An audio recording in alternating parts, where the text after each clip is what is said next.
Today we're talking courses, and I have released 2 courses within the past year, and I'm sharing the mistakes that I've made on launching those courses and getting very vulnerable with you guys. But I've learned a lot over the past year, and I want to share that with you, and hopefully you don't make the same mistake that I have made when launching your first online course. So first thing you need to do is pick a platform. There's so many platforms out there. There's Teachable, there's Kajabi, there's Thinkific, there's so many different platforms out there.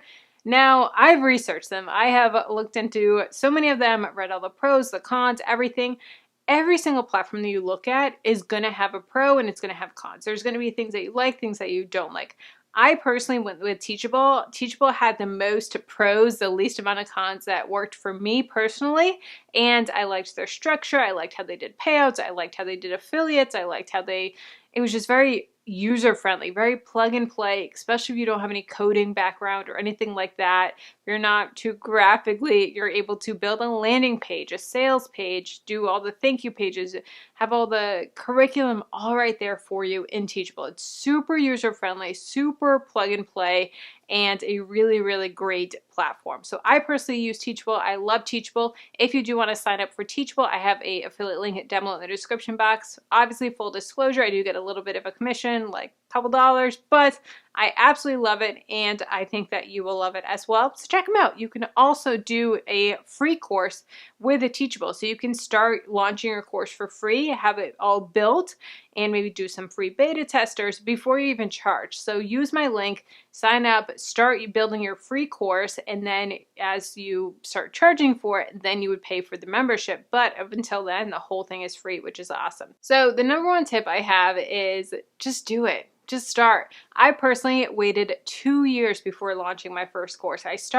had a little bit of the outline started. In 2 years, I sat on it. Then finally quarantine happened, and I was like, you know what? I'm stuck in this house. I am going to make quarantine productive, and I set myself a deadline, which is huge. And then within 3 weeks of sitting down, setting that deadline, I had my first course launch. My first course was how to save money on groceries. Super simple course, but I got it done, and I've gotten a lot of amazing feedback from it.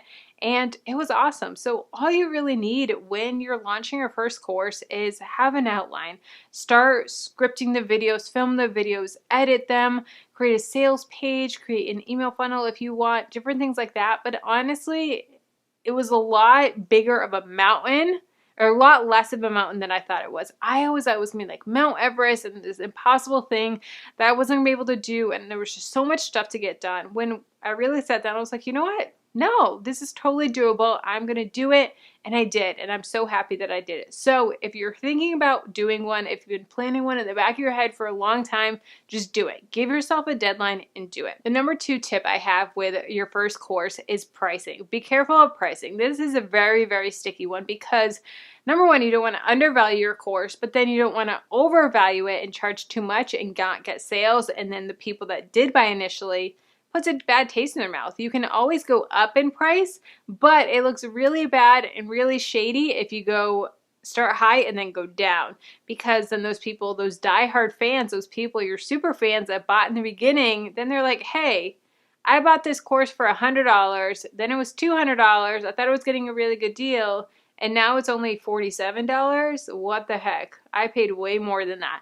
So you want to make sure that you're pricing your course low in the beginning and then raising it as time goes on. As you add more modules, as you refine things, as you get more students, different things like that, you can always raise your price, but it looks really, really bad to lower your price.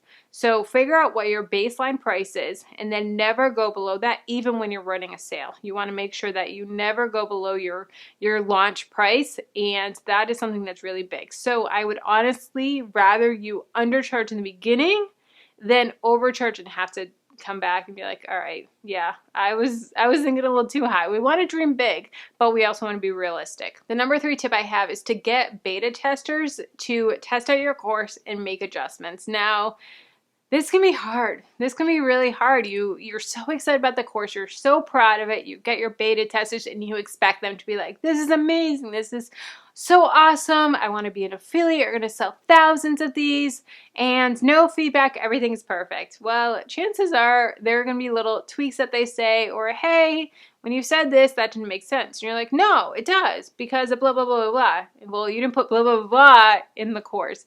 So sometimes you have to refilm things, and sometimes you have to move things around or add modules or take things away. And that's something that you have to be careful of your ego for, because it's very easy to be self-conscious about it or personal about it because it's something that you put so much time and energy into, and they're an outsider and you feel like they're critiquing you. But know that they have your best interests at heart. Find people that have your best interests at heart, and know that they're coming from a great place.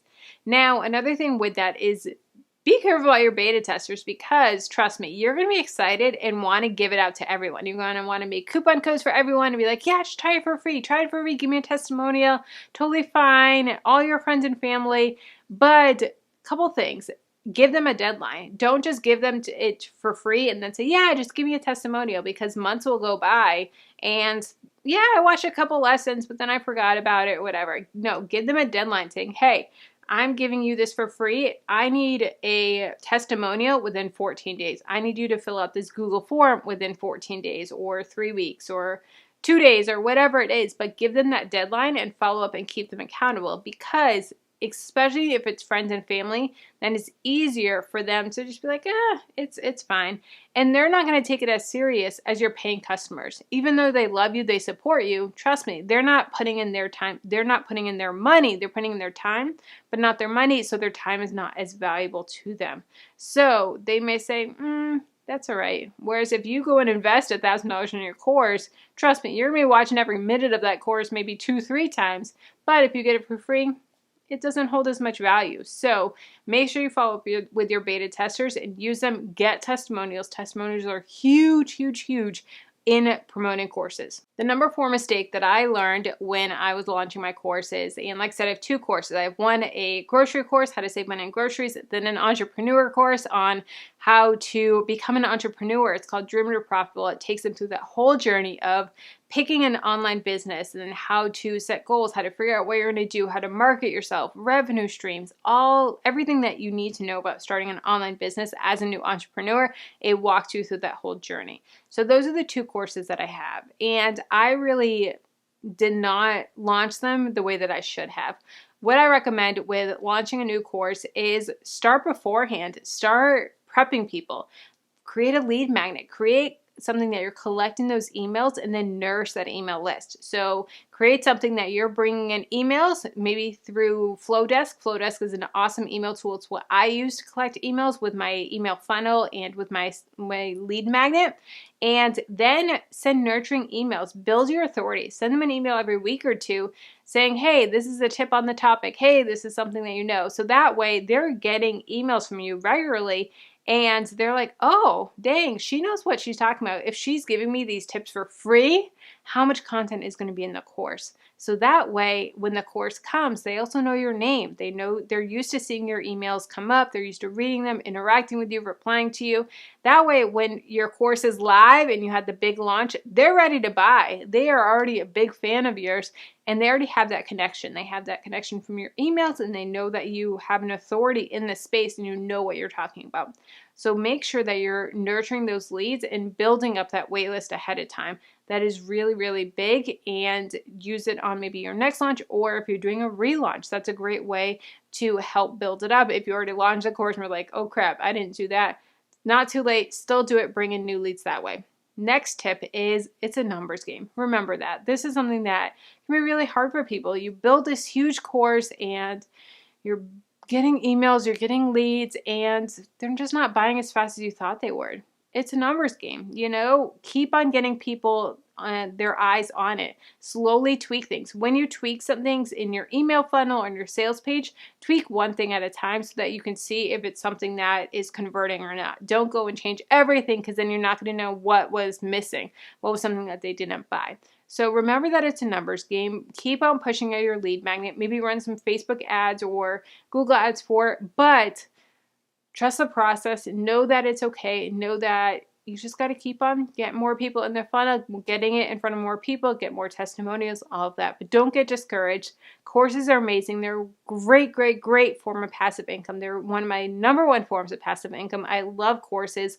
I love being able to teach people broadly, and It's a great way for them to learn a new skill, whether that be business or learning how to save money on groceries or learning how to train a dog or how to discipline your kids or how to get your kids to eat vegetables, whatever it may be. There's so many courses out there, and trust me, there's a course that you can create. I personally believe everyone has skills that are specific to them that they could create a course and sell and have that passive income, which is awesome. And also with courses, you can do video only, audio only, written only, a combination of everything. It doesn't have to be a video course if video is intimidating for you. So many different options. So I do have a full course, and I have a list for you guys if you want course ideas. I have 147 business ideas, online business ideas, and there's a whole page of course ideas. I will have that linked down below in the description box if you do want to get it. And let's keep the conversation going. If you want to know side hustles that you can do from home, check out this video here. And if you want to know the importance of multiple streams of income, why you need multiple streams of income in case one goes down, the other one to help holding you up financially, check out this video here.